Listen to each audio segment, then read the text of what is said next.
Neste momento, Deus, através desta emissora, leva até você mais um programa de fé, com hinos, orações e uma palavra poderosa a seu favor.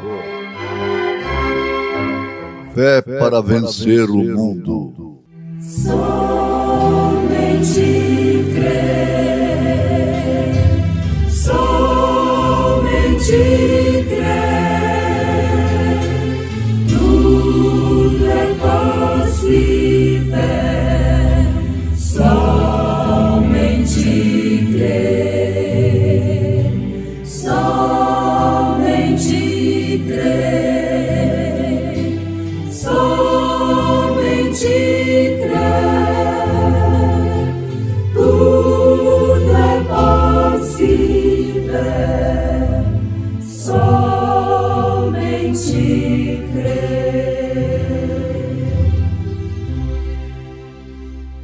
E ouvindo isto, um dos que estavam com ele à mesa, disse-lhe: Bem-aventurado que comer pão no reino de Deus.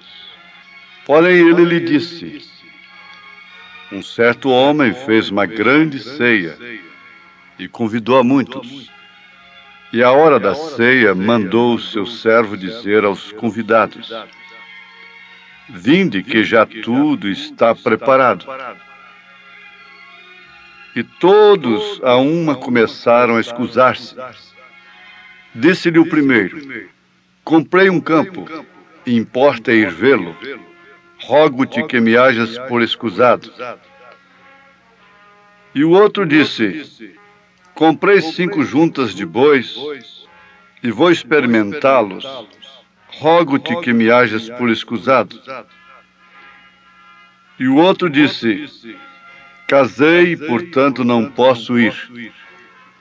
E voltando aquele servo, anunciou estas coisas ao seu senhor.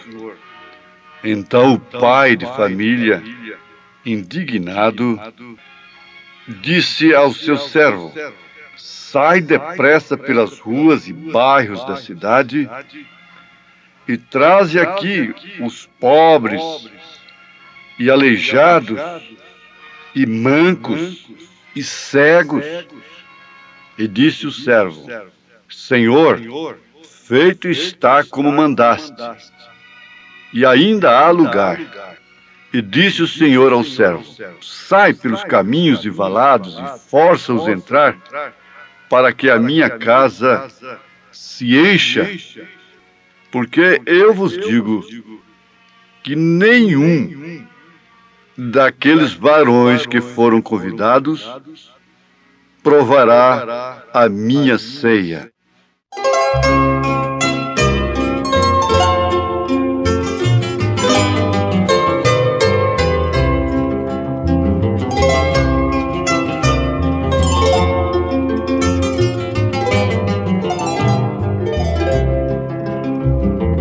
Entre os lírios, no meio dos vales, está um amigo muito caro pra mim. Quero segui-lo, isento dos males, vê-lo no céu com os anjos, enfim. Meu Salvador Jesus, ó Filho do bom Deus, graças por tua luz que veio do céu, por mim provaste a cruz, por mim morreste, Jesus.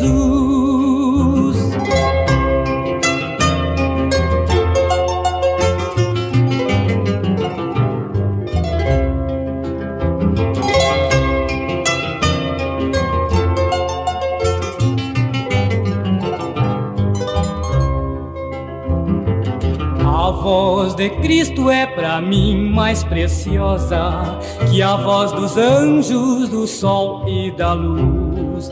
Não tem o brilho da face radiosa quando sorri meu amado Jesus.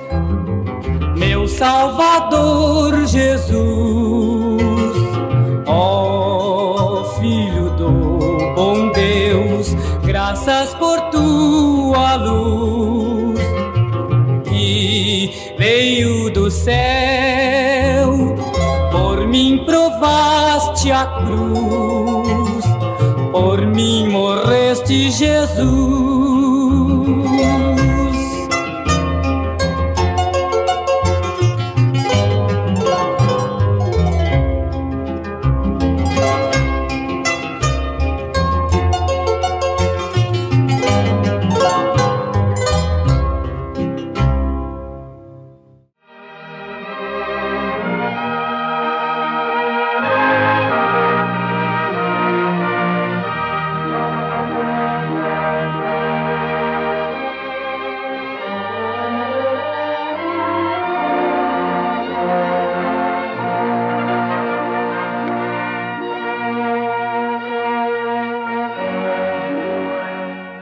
Muito bem, meus ouvintes, esse programa que você ouve, Fé para Vencer,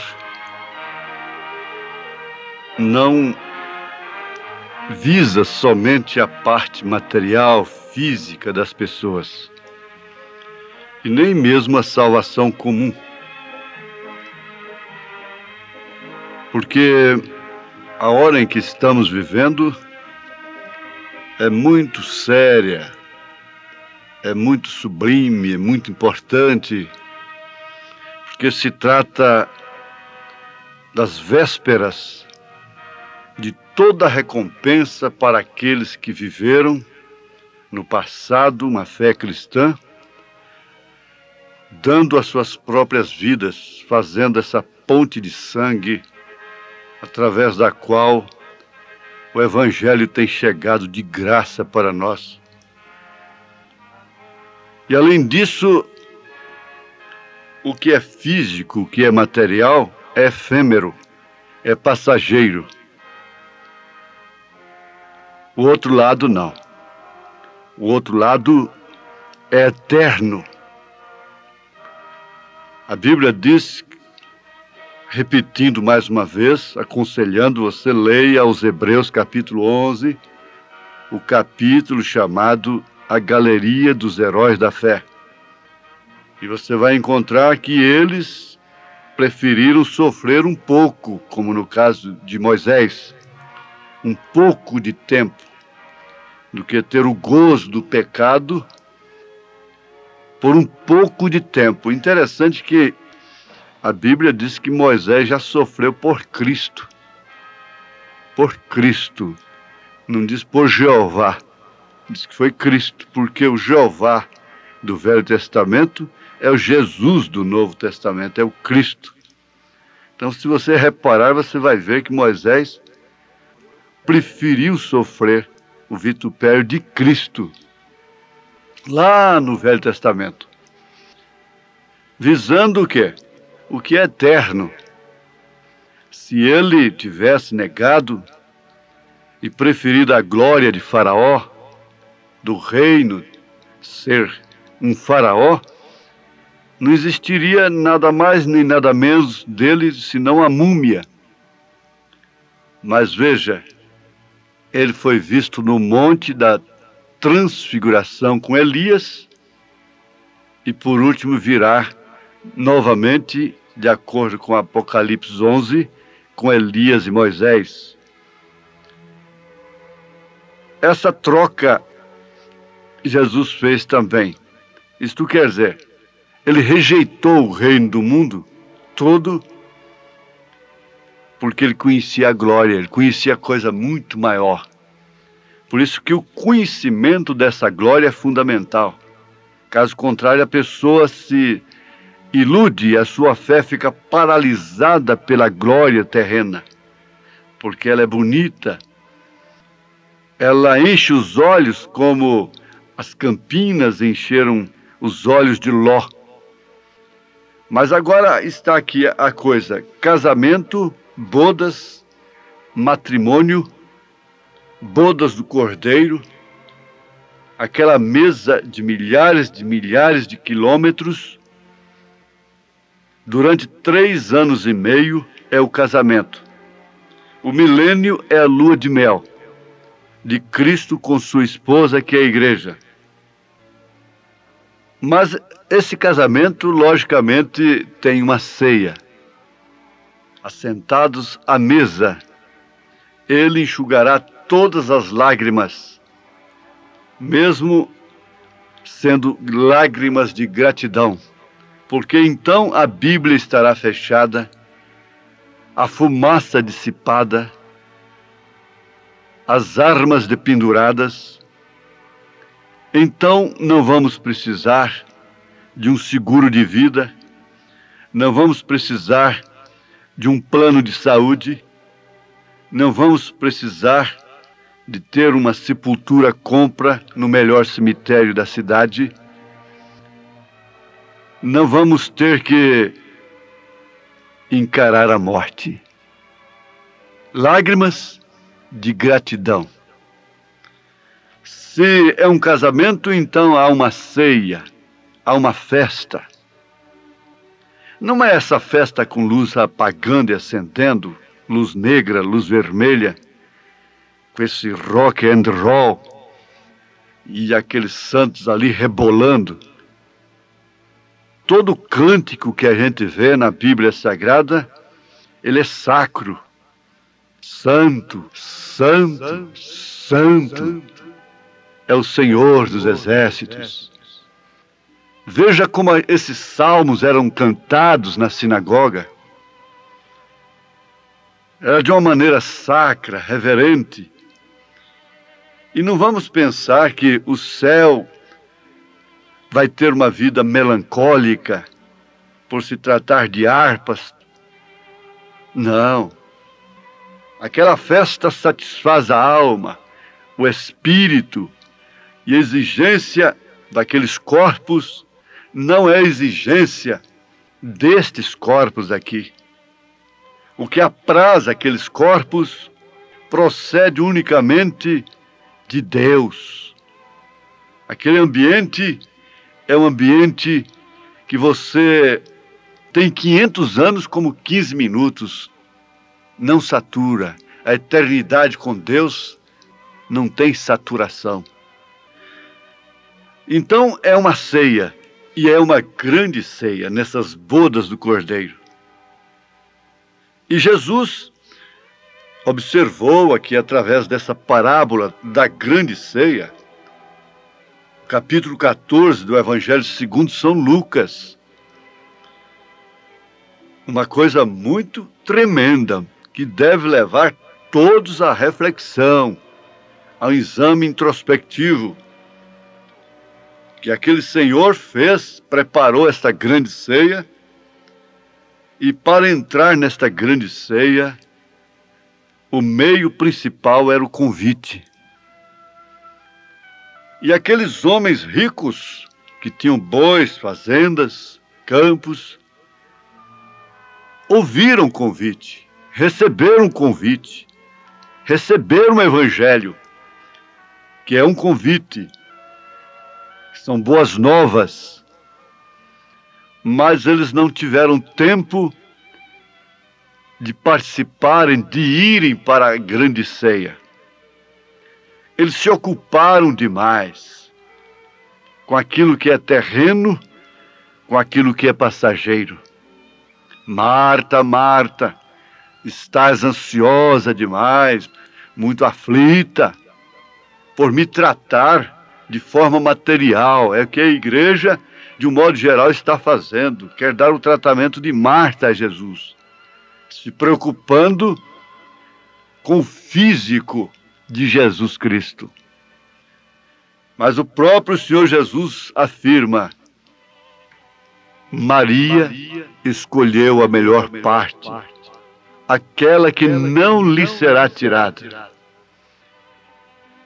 E ao encarar, ao convidar, dar a condição para um mancebo de qualidade muito rico, Jesus declarou assim: mais fácil é um camelo entrar pelo fundo de uma agulha do que um rico entrar no reino de Deus, no reino dos céus.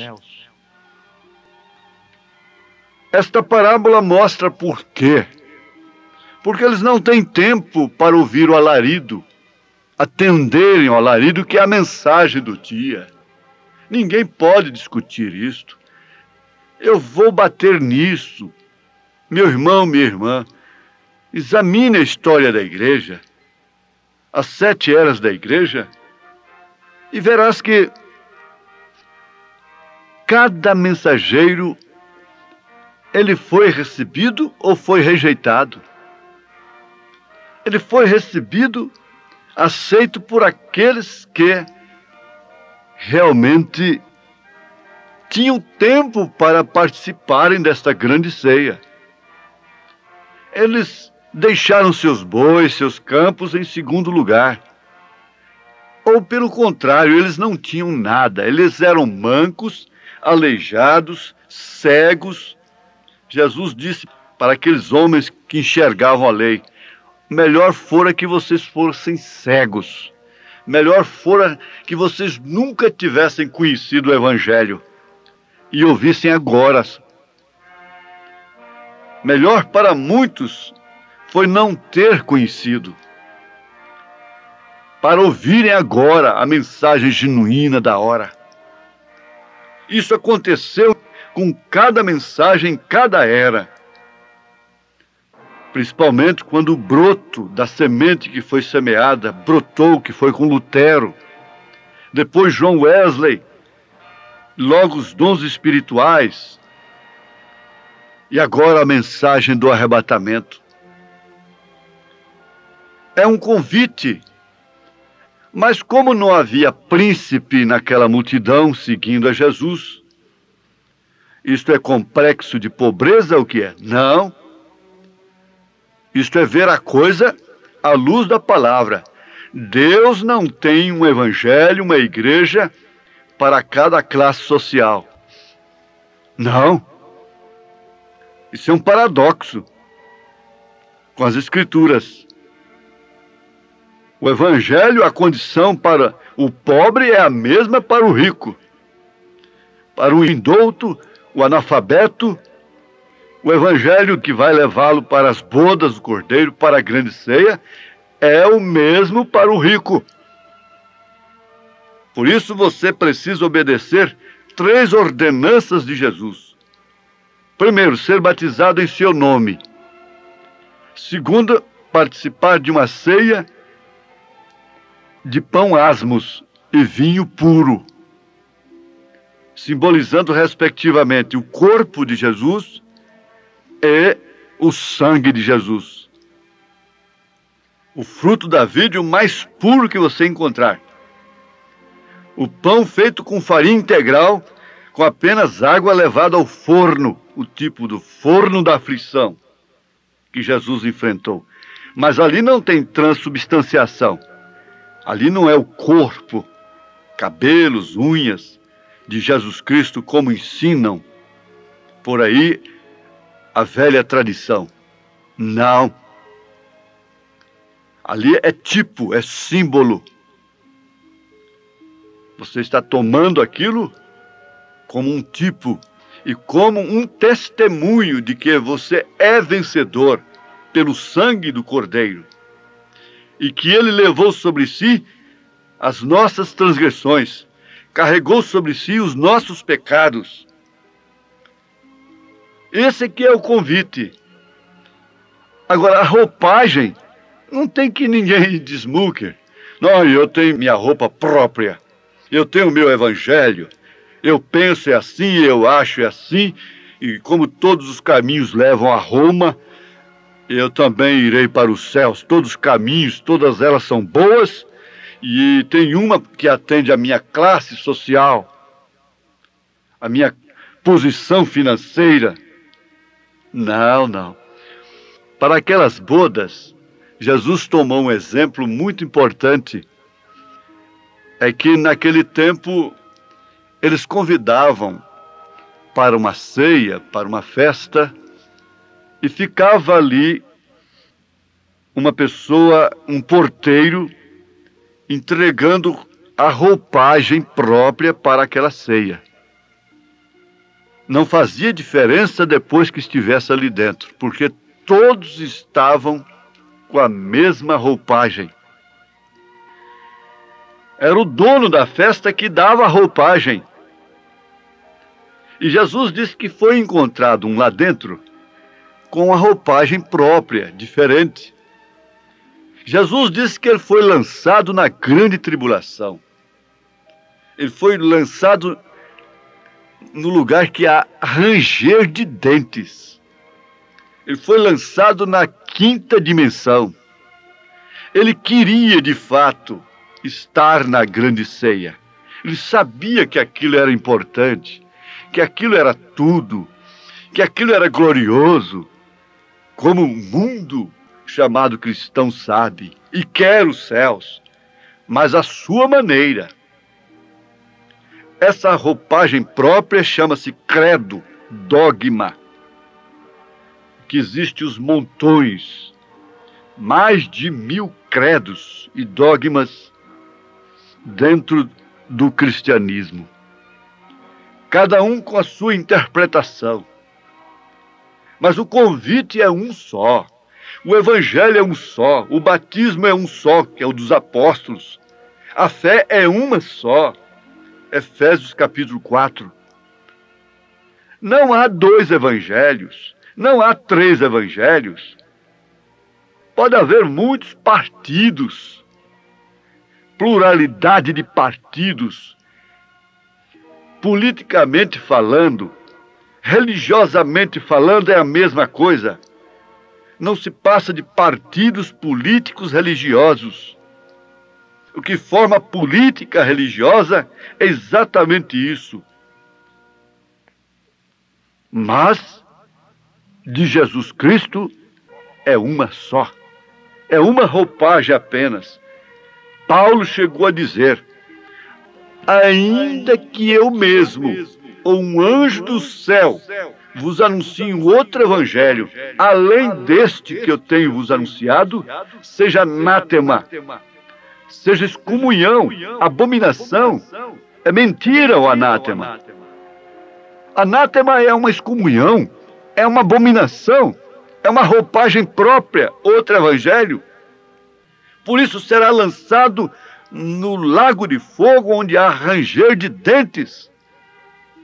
Aquele que tenta entrar pela sua própria maneira, carece de humildade, de aceitar a condição de Jesus Cristo. Nós não somos melhores do que ninguém, pelo contrário, somos mais defeituosos, somos mancos, aleijados, cegos. Mas a diferença é que nós aceitamos o alarido, aceitamos a roupagem, aceitamos o convite e não temos tido embaraço. Deus cortou o nosso caminho da fama, do progresso. Nós deixamos tudo. Você tem deixado tudo, porque você tem visto isto pela fé. Bodas do Cordeiro, ceia do Cordeiro, festa do Cordeiro. 3 anos e meio, depois nós vamos para a lua de mel. Deus te abençoe nesta fé. Em nome de Jesus Cristo. Amém.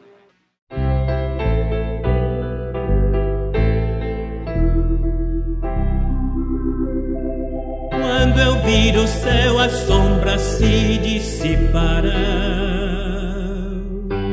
Que dia feliz! Vendo o Salvador, a paz virá ao meu coração. Que dia feliz! Quão prazenteiro será meu Salvador contemplar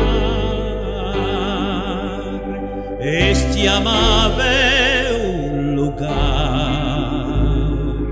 pronto espera por mim. Que dia feliz, que dia feliz.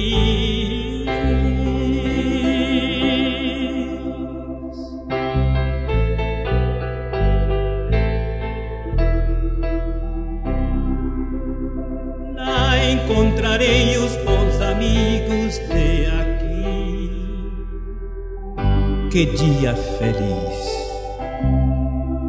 Junto de Jesus hei de pra sempre estar ali. Que dia feliz! Quão prazenteiro será meu Salvador contemplar este amável lugar. Pronto espera por mim. Que dia feliz! Quando eu vir o céu, as sombras se dissiparão. Que dia feliz!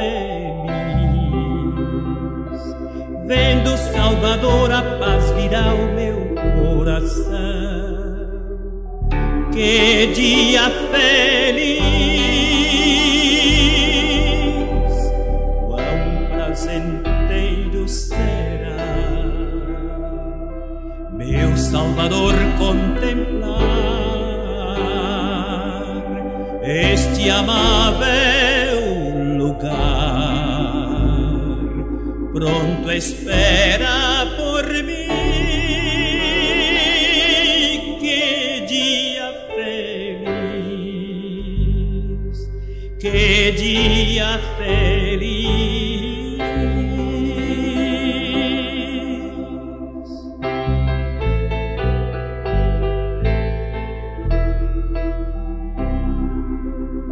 Lá encontrarei os bons amigos de aqui.